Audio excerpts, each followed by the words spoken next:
The following program is being brought to you on the Voice America Empowerment Channel. For more information about our network and to check out additional show hosts and topics of interest, please visit voiceamericaempowerment.com. The Voice America Talk Radio Network is the worldwide leader in live Internet talk radio. Visit voiceamerica.com.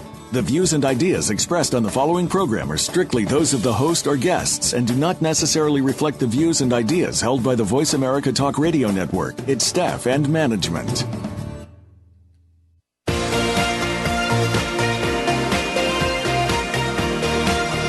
Welcome to Living Well with Ann Beal.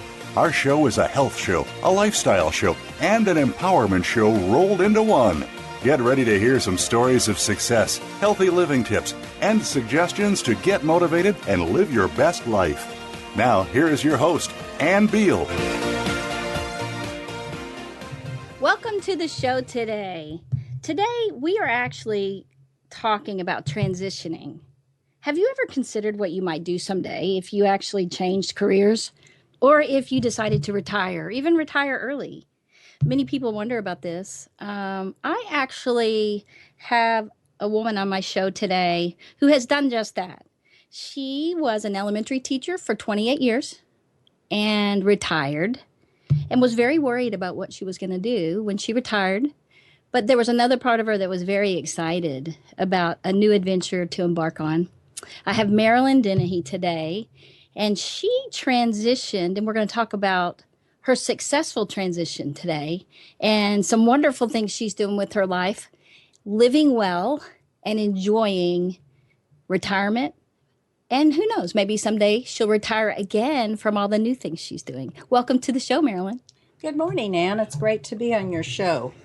Thank you. Well, you have had a lot of excitement in the last, year and a half. Yes, and I did have a lot of apprehension before I retired. It's kind of interesting that you brought that up because this is kind of going off the subject, but I had just gotten a text from my granddaughter who's getting ready, just completed her student teaching and is getting ready to embark on her teaching career. And she was talking about the mixed feelings she had about leaving college and going into the teaching field, leaving all her friends behind. And it was really funny how that really kind of paralleled my retirement, because when I retired, I was nervous I had my circle of friends. I taught at the same school for 28 years. And so it was a big, big transition for me. You were only at one school all those years? Well, it was different building, but same school. Wow. We moved, and we moved into a new building because the old building had things like asbestos that needed to be taken out. It wasn't exactly safe for the children. So, but I was at the same school. As a matter of fact, ironically, the year I began teaching, my youngest of 4 children was in the 3rd grade, and I took her with me to that school. And when I retired, 2 of her children were attending that same school. And how old's that daughter now? She is, that's 37. That was a hard one. Yeah, he was like, which child? Awesome. Well, that sounds crazy in a way, that you were only at one school. So how many principals came in and out during that time? I really didn't have a lot. I had 2 very long-term principals. And then I had one principal who came in and was only there for half the year, and we had just a temporary principal until the end of the school year. And then the last principal I was with only just 2 years. So in those 28 years, how many principals do you think? 3? 4. 4. That's right. Amazing. I would have thought it had been a lot more. So you had somewhat of a unique experience then, because I meet teachers and they transfer schools. They transfer grades. And so no wonder you would have missed them, just like your granddaughter. Miss your friends and even the building. Which is, you still go back and visit too. I go back and visit. I still have grandchildren at that school, and I do volunteer on Thursdays in my granddaughter's kindergarten class. And I'm absolutely loving that because I'm getting to work with the kids, which is why I taught.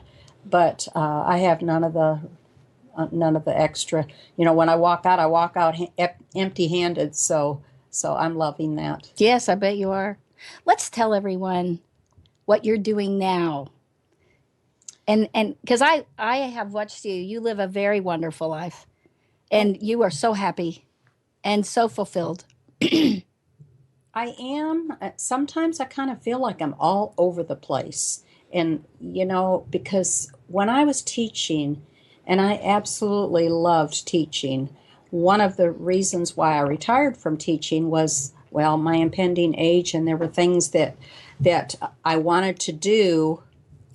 Teaching is a wonderful career, but it takes a lot of time. And there were a lot of other things that I just didn't have time to do.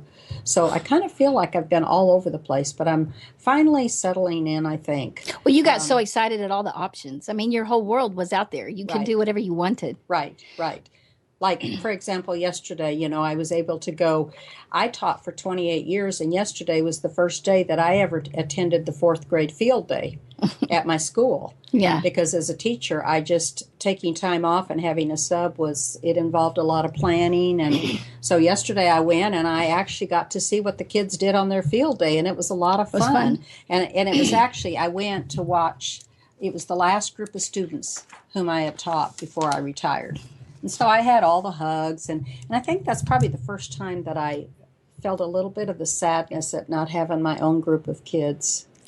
Well, I think that part of what was hard for you to decide, a lot of people, once you retired, wanted you to babysit or come do substitute teaching or just volunteer full time.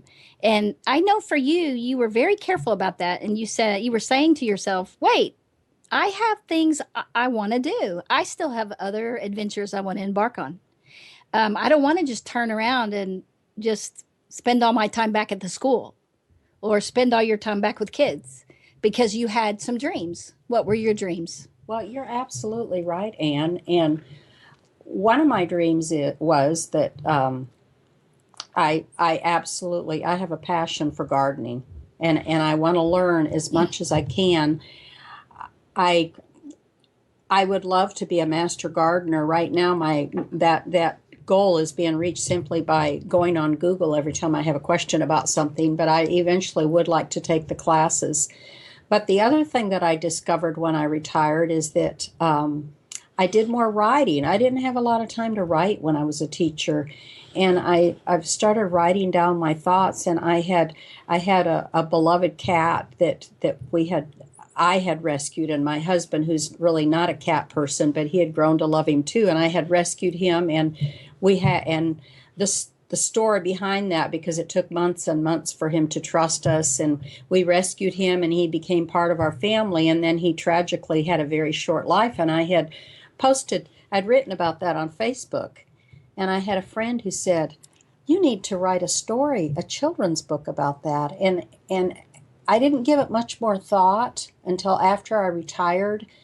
And then I remembered all of the times when children would come to school and tell me that their puppy had died, or their kitty had died, or their bird had died. And there were 2 or 3 books out there that you could read, but there just wasn't a lot of literature. And if anyone would know what's needed out there for kids as far as literature, you would. Because you were always looking for books to read to them or get for them. Yes. And when I'm writing now, that's where I was going with that, is that I've learned that I love writing. And when I'm writing, I did go ahead and write that and put it into a book. I'm looking into having it published. And when I was writing, I would always have not only in my mind what I was writing about, but I would always have a vision of a group of children sitting in front of me, because I know how children react to literature. And Mike, my husband, even said to me one time, he said, that's kind of a big word, isn't it, for kids? And I said, well, yes, it is. But I said, you need to understand that when you're writing for children, sometimes you want vocabulary in there that's going to have them question, and then you stop and you talk about it. So I always had that goal in mind when I'm writing. And then I have another idea for a book, but I'm kind of at a standstill on that one. My daughter has a dog, Dan. And is that Digger Dan? You're writing that book? Digger Dan. Digger Dan. And he's hilarious because he digs in the yard. He'll dig and he'll just stand there and bark at the hole that he's dug all day long. And I was at her house one day and I just looked at him and I said, we need to call you Digger Dan. And then I was like, that would be a good book. So I've kind of gotten started on that, but I'm a little bit, I guess they call it writer's block. Well, the truth is, and artistic people really crack me up, because the truth is you've already written the first book and you're already having it put together for a book and you already have an illustrator who's done all the pictures. So all you guys are doing is collaborating on what pictures you have left based on the space. Yes. When you're publishing it. Yes. And so that's why you're going on to, because you're done with your part of writing the first book. The story is over, right? You've finished the story. It is, and I need to get it published because I have a tendency to go back and want to rethink things too much. But you're not doing that, because I saw this book. I saw it in, you've got it's already almost completed as far as the format. Yes. You're very humble, and that's good. I wouldn't want you to be like, oh yeah, I've done so many. But you are like, you have these ideas, Digger Dan, and listening to you, because immediately I thought you could do one on water wolf, the water wolf that swims in your pool. I could do that.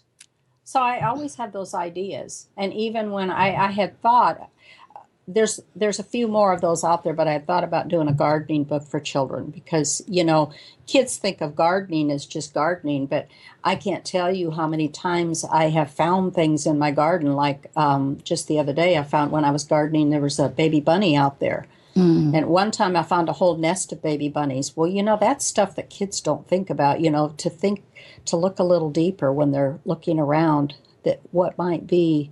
You look at the surface, but if you look a little deeper, you might see something else. When I was young, I remember our class going to Pinnacle Mountain, which was a mountain in Little Rock by us, and they marked off a square. The nature guy took us out, and he had everyone sit, and he marked off a square with for us. He and everybody had that square in the grass, just the grass, and we were just supposed to stare at it and write down everything that we saw, and we had to see at least 10 things, and we were all like, what? Grass, right? Oh, dirt.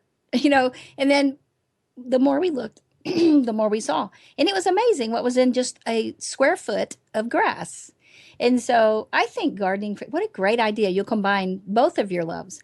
Now, Marilyn, I look out where we are right now is up in her, what do you call this room? It's a beautiful room. My guest bedroom. Well, it's a guest bedroom, but it's like an attic bedroom kind of. It's beautiful, and it has kind of a, what do you call the ceiling? It's beautiful. It just goes up and over.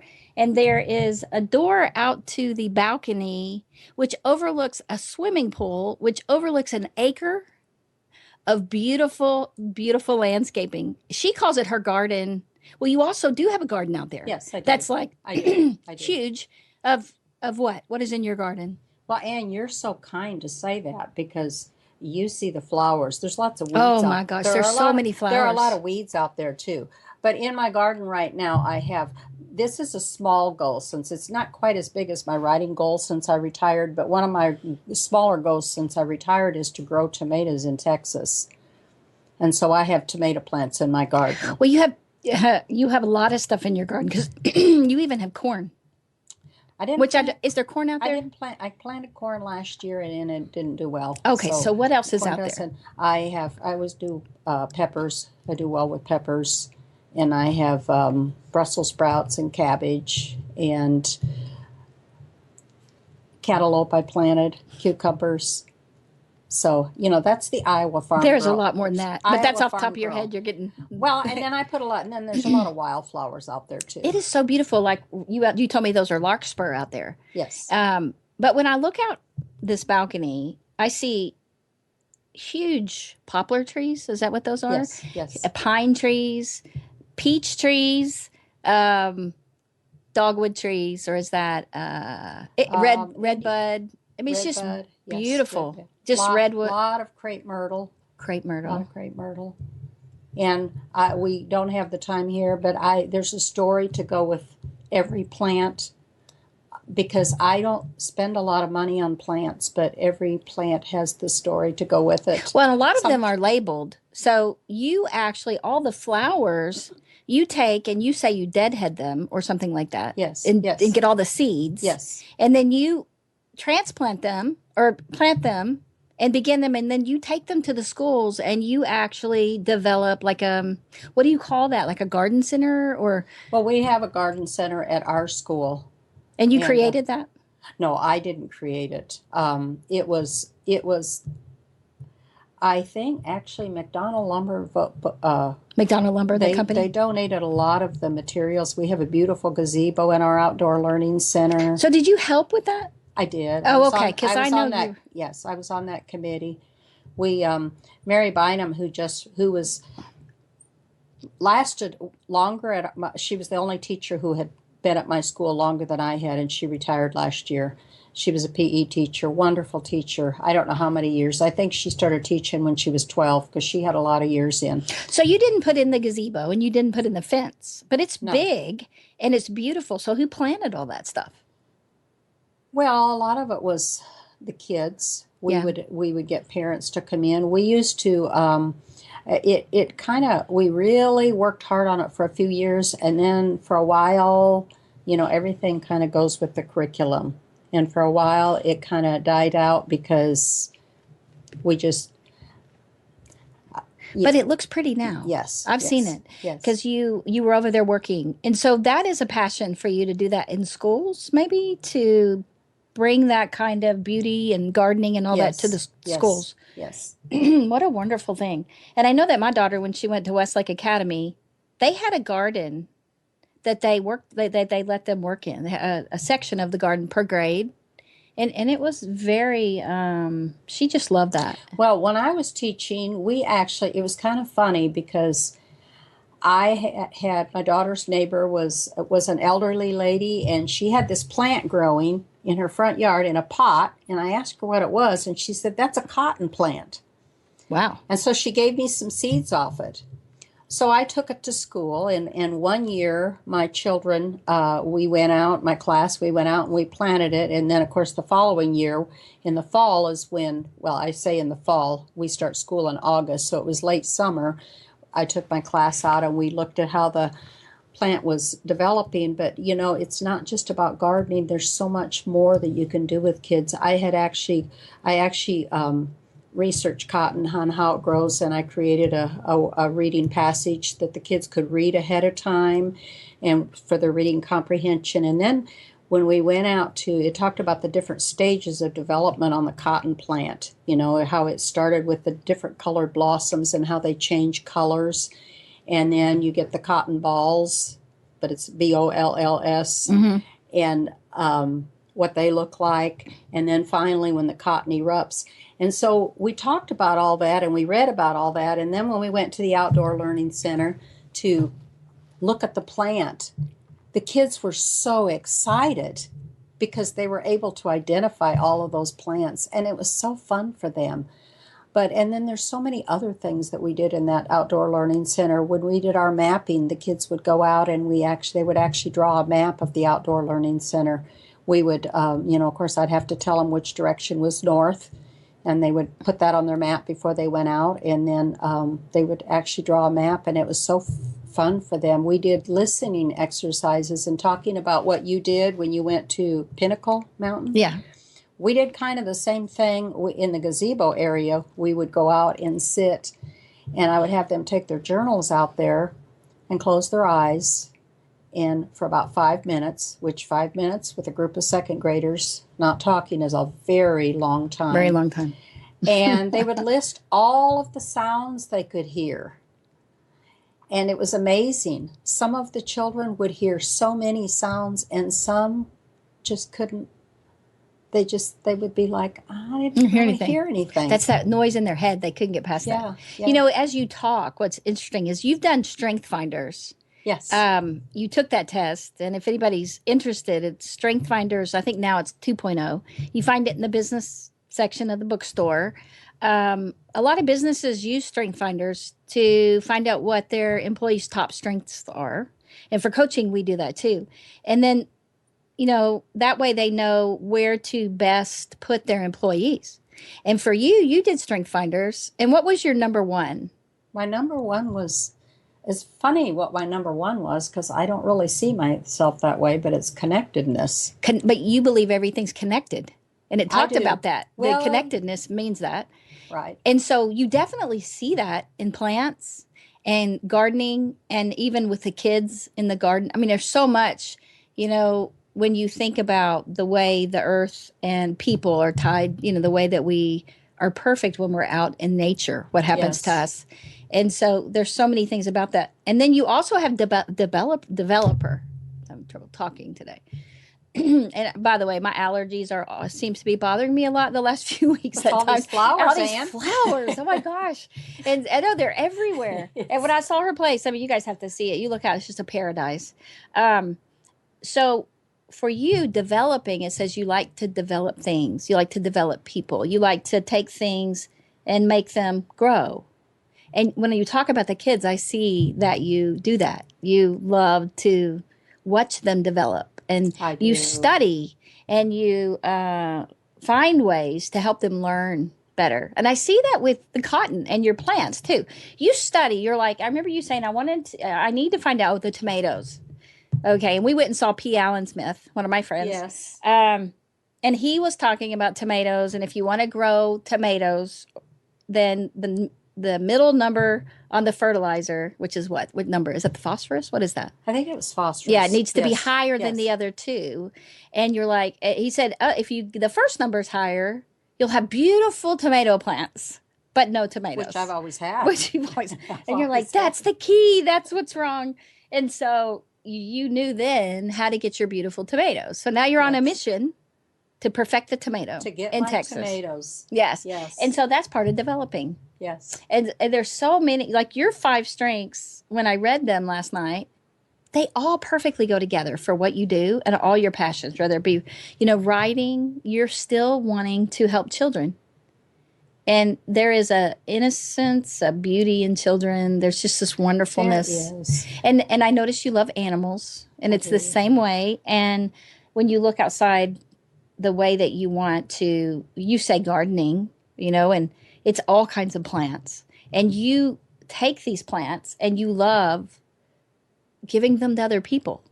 I do. I love sharing them. My daughter, I get so tickled at her because she'll get her spade out and say, well, I got to go plant shopping at Mom's. And she'll come with her spade and we just walk through the yard and dig things up. Now, my son, on the other hand, I have 4 children and only 2 of them have my passion for gardening. But my son, on the other hand, is, he's a guy. He loves Home Depot. So he loves to go to Home Depot. Yeah. And find plants. So. Oh, he finds plants at Home Depot. Yes, he finds plants. And I always tell him, son, you don't have to buy plants. I have them everywhere. But he likes Home Depot. That's why he wants the excuse to go Home Depot. Yes, so he'll tell his wife, I'm buying plants. He does. Well, in my pots, I had couple of empty pots, and you're like, oh, I will fill them. And she put herbs in one. And of course, you did it like P. Allen Smith said. I was like, oh, you did it exactly like he said. You've got your Thriller, which is the beautiful one. I think that was the lemongrass that I saw. And then you have the filler which is the second level, which is lower, which you have oregano. You had something else. And rosemary. And then you have the spiller that spills over the side. Well, and the rosemary will actually spill over because it's not a, I can't remember what that rosemary plant is called, but it's more like a trailing. It'll be beautiful. Yes. And and then in the other pot, you did just pretty flowering plants and pretty plants. Yes. And I looked at them and I went, whoa. And they're all from your yard. And they're all things that grow well. The thing here I've learned in Hazlitt is that we don't have the best soil in Hazlitt. So I always say if it grows well here, then it'll grow anywhere. Yes. Now that's the black gumbo you have here, right? Yeah. Well, it's like a clay. It's and that's what we had at our ranch that we have now sold. Yes. And over at the lake, it's more sandy. It's So I'm all excited about what it's going to be like growing stuff over there, Yes. So, but you definitely, I mean, you can grow almost anything here. The only thing you're having trouble with is what? Getting tomatoes on my tomato plants. Tomatoes. And that's because I am an Iowa farm girl, and you have to understand when you plant tomato plants in Iowa, you don't do anything. You just put them in the ground, and you have enough tomatoes to feed the whole neighborhood. Well, and one of the things about Marilyn is, how old are you, Marilyn? I am 66. I had to stop and think. She's 66. She doesn't even begin to look 66. She doesn't act 66, whatever you think that would be like. You swim. I do swim. In her pool. You exercise in your pool. Yes, I do. How many laps do you swim? 20. 20 laps. Now, I call it swimming. It's cheater swimming. Well, you're swimming. I'm swimming. She cracks me up. I'm I saw not a it. strong swimmer. I'm like, whatever. You are swimming. But she, it's funny. You can tell she has some of this perfectionist in her because, the book's not published yet. And she's not a strong swimmer. It means you don't freestyle fast across the pool or anything like that. She's not a official master gardener. They didn't used to have those, people were just gardeners. But then when they started getting these classes and license or whatever you call them, certification or whatever. Now you're saying, you're not a master gardener. Well, that's good. But you can easily become that. Could be, because if you think about it, I look at some of the classes that they're teaching, and really, with the computer now, there's so much more that you can learn just by going online. Well, Neil Sperry designed our yard, and your yard is more beautiful. And so I'm like, I don't know, you probably could. So part of it is Marilyn's life, especially, she did make sure that she wanted to retire comfortable. That's why you went 28 years. Yes. And then she had other dreams that she was willing and brave enough and excited about and just went forward to embark on. And so one of the things that I want you to say to people to help embolden them, that if they're thinking about a new career or they're wondering what else they might do, if they're unhappy, other options for them, and to step out and be brave enough to find other things. Now, you had some ideas already before you retired about what you might do after retirement. I did. And as you were talking, I was thinking back, because I taught for 28 years, but I married my high school sweetheart a year out of high school, and worked as a telephone operator at that time. It was a very good job, very good paying job, but it drove me crazy. And as I look back, I can see why, because you had to sit for 8 hours a day stare at a computer. And that's not me. I have to be moving and doing things.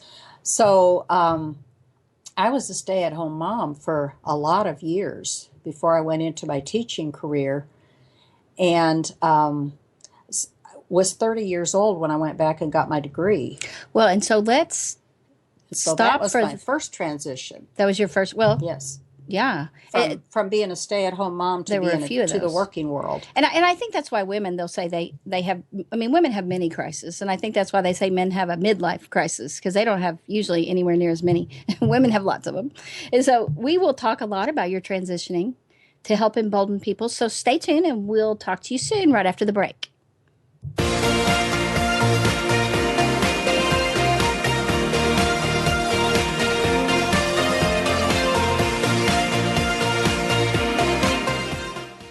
Follow us on Twitter for more great ideas at Voice America Empowerment.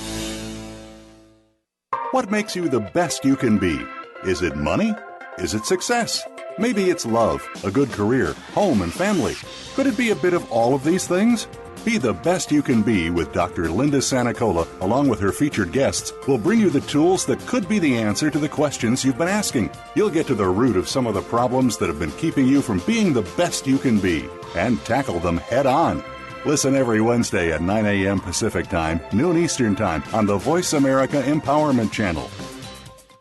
Most married men experience frustration because there are things they want from their wives but don't know how to get them. Nothing seems to work. Desires are unfulfilled, fantasies unrealized, and relationships become stagnant. Men are desperate today for a richer, deeper, more satisfying, and intimate marriage. Dr. Jim Slaughter teaches men how to have the passionate, fulfilling marriage they've always wanted. Call 817-991-4964 or email jslaughterphd@yahoo.com to begin transforming your marriage into what you want it to be. Are you living your dream yet? If not, then why not? Everyone has a greatness inside of them to achieve what they deserve in their lives. But how do you find the motivation to get started? Tune in to Your Authentic Life with host Susan Cranston. Susan's advice, along with expert guests, will help you improve your relationships, start or change your career, and achieve the seemingly unattainable goal. Listen live every Wednesday at 2 p.m. Eastern Time, 11 a.m. Pacific Time on the Voice America Empowerment Channel. We're on Facebook along with some of the greatest minds of the world, and that includes you. Visit us on Facebook at Voice America Empowerment.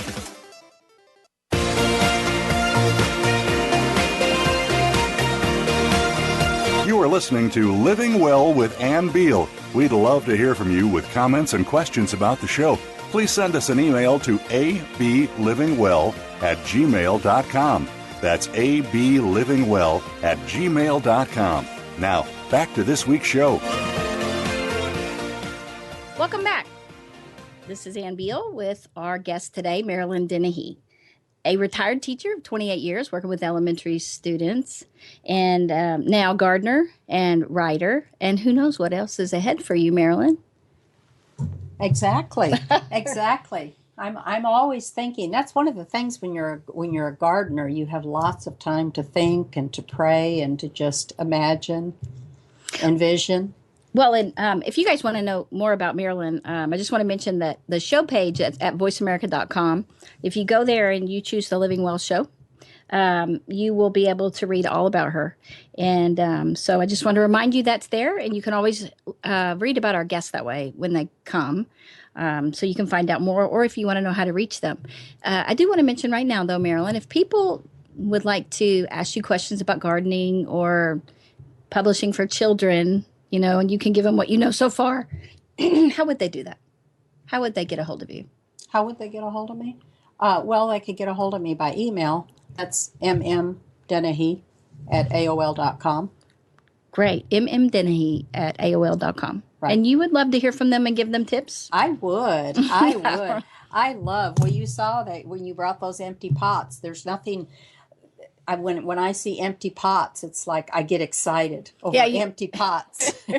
She was talking about, on break, about, she described herself as, she goes, is it a problem that I'm an introvert?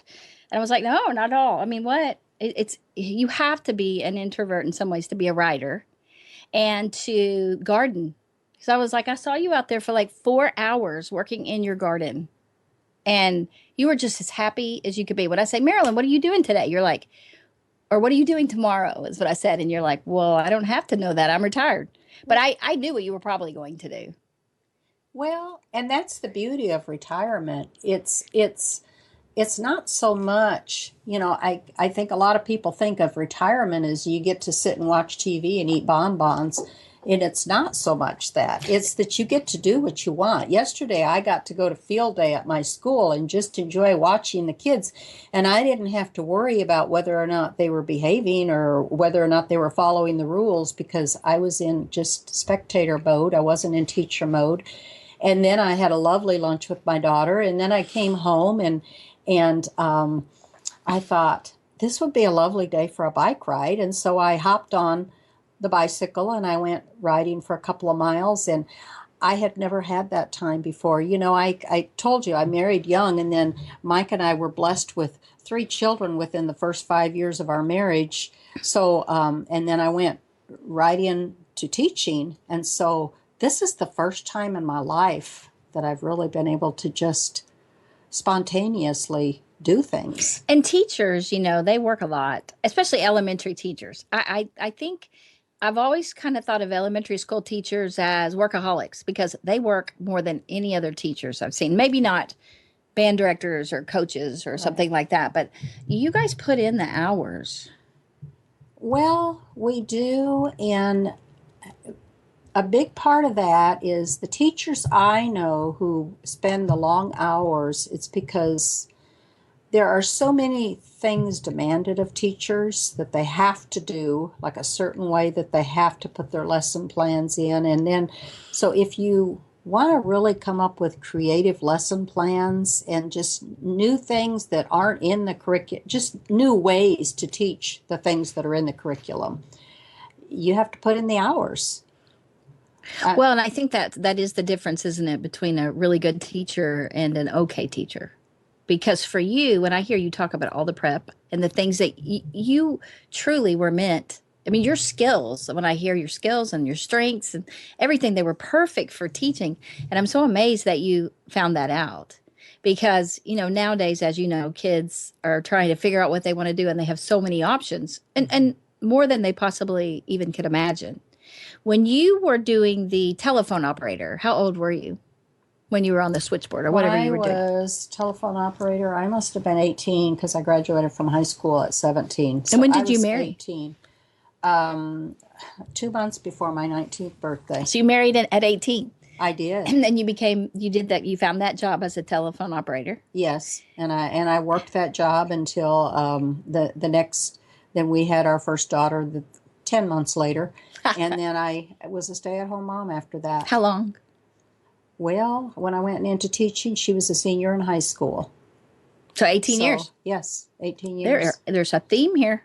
Yes. 18, and then 18? 18, Yeah, then 28. Then 28. 28 years of teaching. So yes. Maybe I'll have 38 years as an author.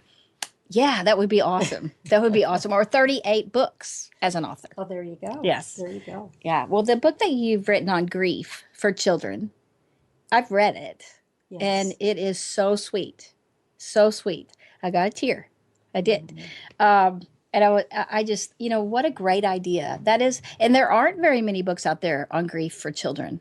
No. And so, that was a great niche for you to come out with a book. Really more for pet grief because, I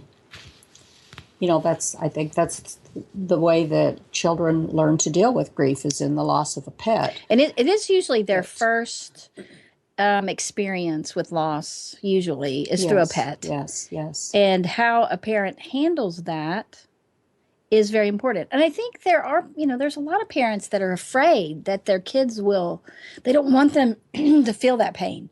So if they have a hamster that dies or something like that, the parents will run out and get another one and put it in there so the kids won't have to feel that pain.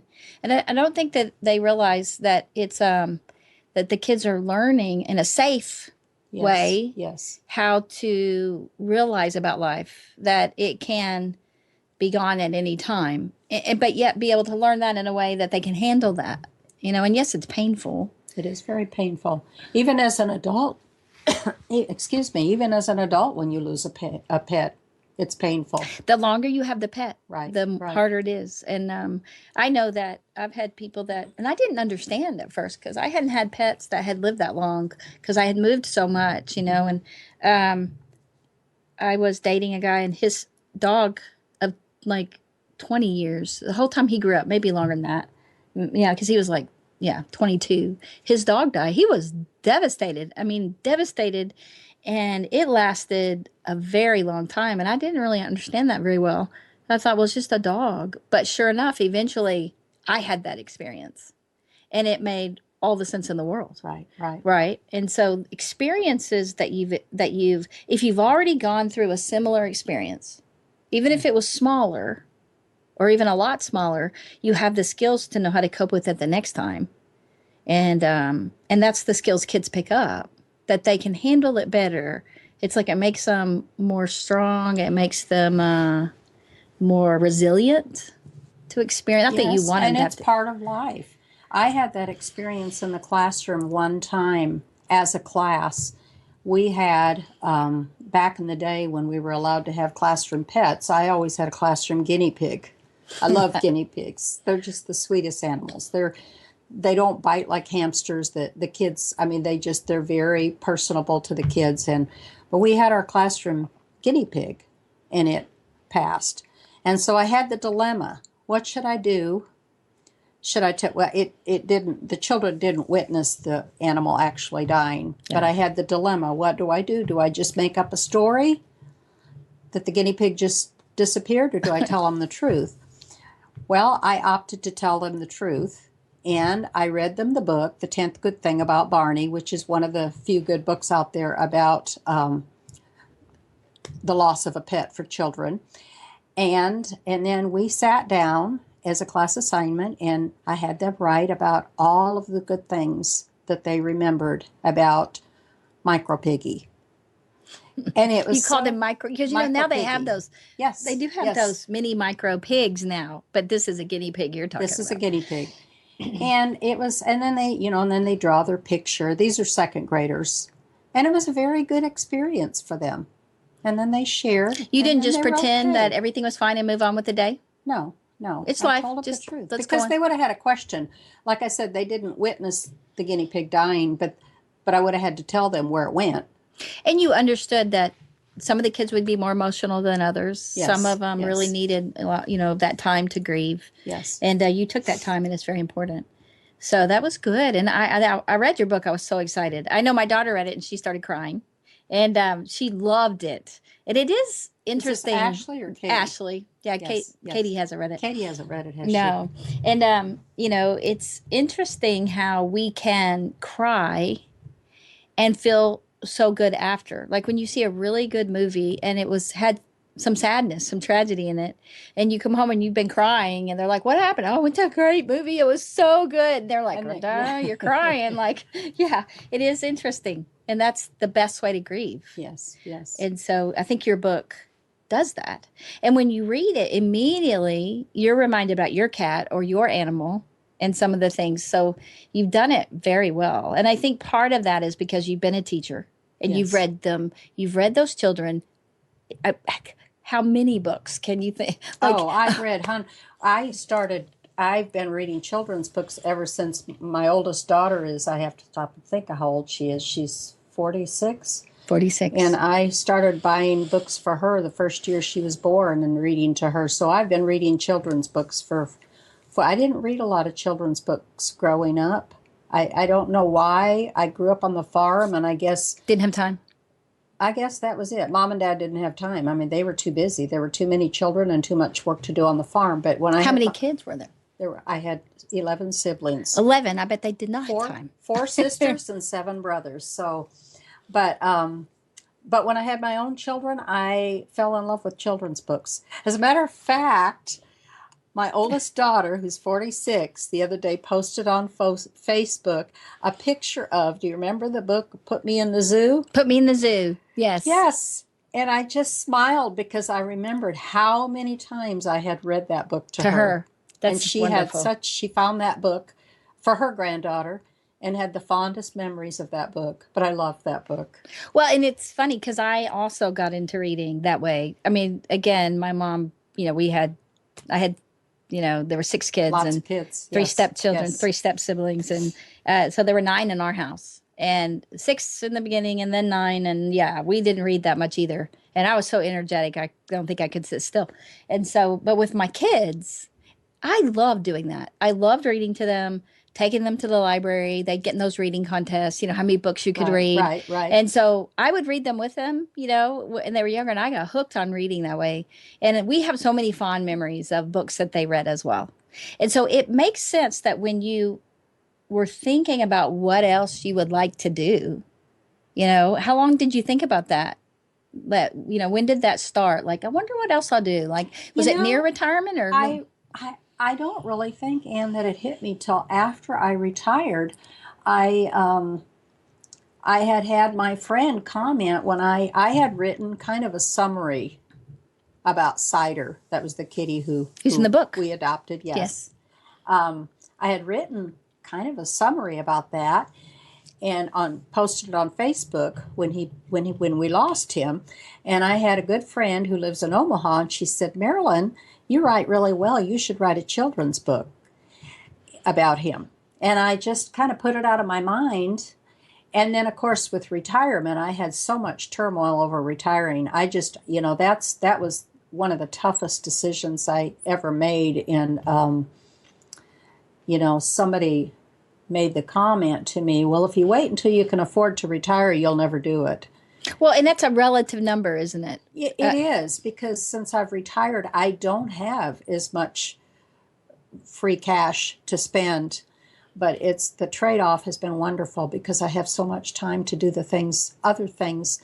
And I don't want to say that I love, because I loved teaching, but I just felt like before I go to meet my maker, there's a lot of other things I want to try. Well, and I think there's so much more to people than what they do to, for a career. Because most people would say, even if they love what they do, they would say, I would keep doing it, but I wouldn't do it anywhere near as much. Right. Because the reason you do it every day from 8 to 5 or however long you do it every day, even what I do, I get to vary what I do. And part of the fact that I do so many different things is because there's so much more to me than just one thing. Yes. And so that's hard to do as a teacher. Right. You cannot do that. And so in most careers, you cannot do that. And so the great thing is going from one career to a new career, or going from one career to more than one, and because people have so much more to them. And there's so many skills that go into teaching that if you were going to write a resume and put all your skills down, just like how many skills go into being a mother, or how many skills go into being a stay-at-home mom. Yes. Oh my gosh. Yes. And so you were just going to write skills down. You'd fill up pages and pages. Right. And so your options are incredible afterwards. But a lot of people, they just can't picture it. They just are too afraid. And so for you, the thought of retiring, did it scare you? It really did, because I think what you said is exactly true, Anne. I think that I equated my identity with being a teacher. And, teachers, I felt good about myself as a teacher. Even though I'm an introvert and not a real confident person, it's not so much that I felt like I was a fabulous teacher, it's that I knew that when my philosophy on teaching was, and I think this is what really helped me to sustain the job for 28 years, was that when I walked in that door, I would give 100% no matter what was going on in my life. But when I left, I was going to live life for my family, because family is, for me, it was always God first, and then family, and then my job. So I was in a lot of turmoil, I think, about losing that identity. And also, this probably sounds crazy, but being the introvert that I am, I don't go out and make a lot of friends. My friends were at school. Mm-hmm. And so it's been kind of a searching for me too, to find new friendships. And I still get together with the gals that I taught with. Right. We go and we go and have dinner maybe once a month together. And I love their company, but I find I'm in a different place. And so I need to go out and I need to find other friends, reconnect with other friends. And you've been doing where I'm that at now. And I have been doing that, but it's been a slow process. I think for most people, especially for the first 6 months after I retired, I was just numb. I couldn't think about anything. I just had to kind of sit back and just enjoy the not having to get up in the morning and be somewhere. It is pretty great. And it didn't really hit me right away, because for teachers, you have the end of the school year. And that year for me was a whirlwind, because I had so much packing up to do and so much, end of the career type of things to do. And I had boxes and boxes of school things, which are still sitting in my other bedroom waiting for my granddaughter to get her first teaching job. But when it really hit me was when school started. Yeah, because as teachers, you always have the summer off. Yes. But when school started and I still had time to go swim and I still had time to go work in my garden and I was like, wow, this is, I could get used to this life. Well, and I was proud of you, because a lot of people's kids, they're looking forward to their parents retiring or their mom retiring so they can babysit for them or something, because they think, mom's going to need something to do. And, I'd love for her to be around the kids. And you do love your grandkids and you love being with them. I love my grandchildren. But I think that one of the things you learned is if you don't fill your time, other people will. Oh, Marilyn, come volunteer for this or come do that. Or, yes. babysit, and you chose to babysit your grandkids but only a couple days But a it's week. only a couple days a week. Actually, my son had called me because I had thought about substitute teaching, maybe a couple days a week to earn a little extra income.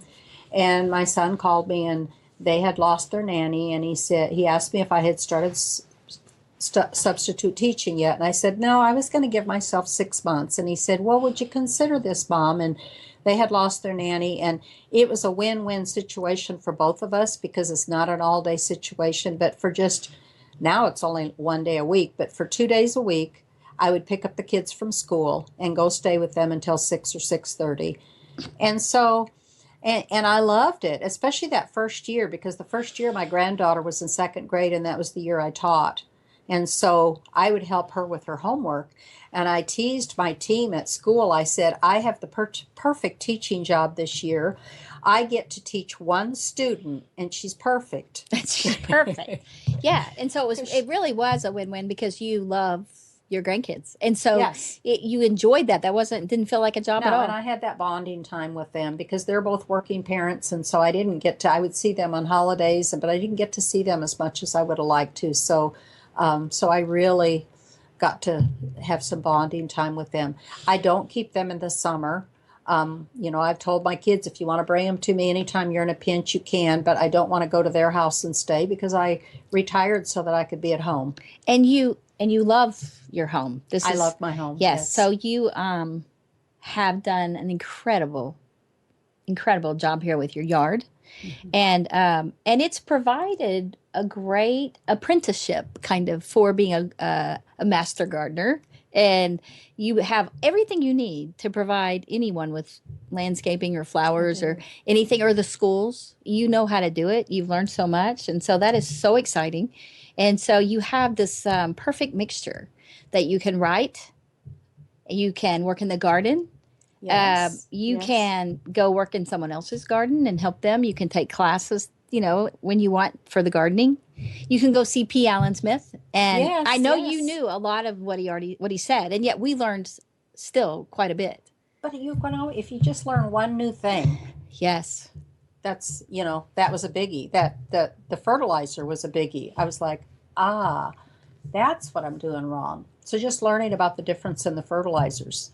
And everyone there, when he came to the area, there were probably 100 or 200 people there. How many people you think about that? And there were probably 200. And they were all just riveted on everything he said about planting and plants, and the questions were quite experienced questions. Yes. I was very impressed. I thought these people know what they're doing. Have been listening to him for quite a while, and they are truly devoted gardeners that just want to learn so much more. And I'm a novice, of course. I mean, I watch and learn from other people, and so I just think he's fabulous. If you guys haven't seen him on PBS and KERA, his shows are incredible. And so your life is definitely, when I see it, I was like, okay, now this woman lives well. You have a suitable income from your retirement. Yes. You realize the joy in pursuing your passions and not settling for something that's just okay. Right. And being brave enough to write, and hey, I am going to write this book, and I am going to get this published. And then you hired an illustrator. Yes. And a Meadow Scholar artist, right? Yes. So I was very impressed by that. Her illustrations are so fabulous. They really are. They look like, it should be in a museum. Wait. I'm like, what? So that's very exciting. And I wanted our listeners to hear that you transitioned well, and you still are. I mean, you still want to further both of these things. Anything else you would like to do? Well, there's a lot of little things. Like I said, I have 11 siblings, and being only off in the summer, we would go for family reunions. But since I've retired, I was able to go spend several days in Tennessee with my brother, who's a doctor there, and his wife, who's also a doctor, and their two wonderful daughters whom they adopted from Russia. And I got to spend time with them, and I had seen them at family reunions. But, family reunions, for as wonderful as they are, you don't get that quality one-on-one time. When you go stay with somebody in their home, you really get to know them. Well, having that opportunity was So great. I got to do that. And then this last fall, I got to go to Colorado and have a sister reunion there with three of my four sisters. And we hiked and we biked, and I almost biked. No, you don't have to talk about that. Okay. You biked. I biked. She had a little accident. I had a little biking accident, but I fell in love with biking again. I had not ridden a bike. I used to bike all the time as a teenager, and growing up, I loved biking, and I had just gotten away from it. And I went out and I started biking, and I fell in love with biking again. And I came home and I said, I have got to get myself a bicycle. Yes. And so now you've been biking and enjoying it. And so, Marilyn, you just seem to really love life. And that is what I wanted to bring to you guys today. And if you would like to hear more from Marilyn, you can contact her by emailing her at mmdennehey@yahoo.com. And if you would like to contact me, you can contact me at ablivingwell@gmail.com. If you would like to counsel with me or life coach with me, you can be able to do that to contact my assistant at lifesolutionscoachingandcounseling.com. We have a website, or you may call the Center Life Solutions Wellness Clinic, 817-232-1363. We thank you so much for tuning in today to listen to our transitioning to a new career and a new life and doing it well. Thanks for listening, and you guys go and live well.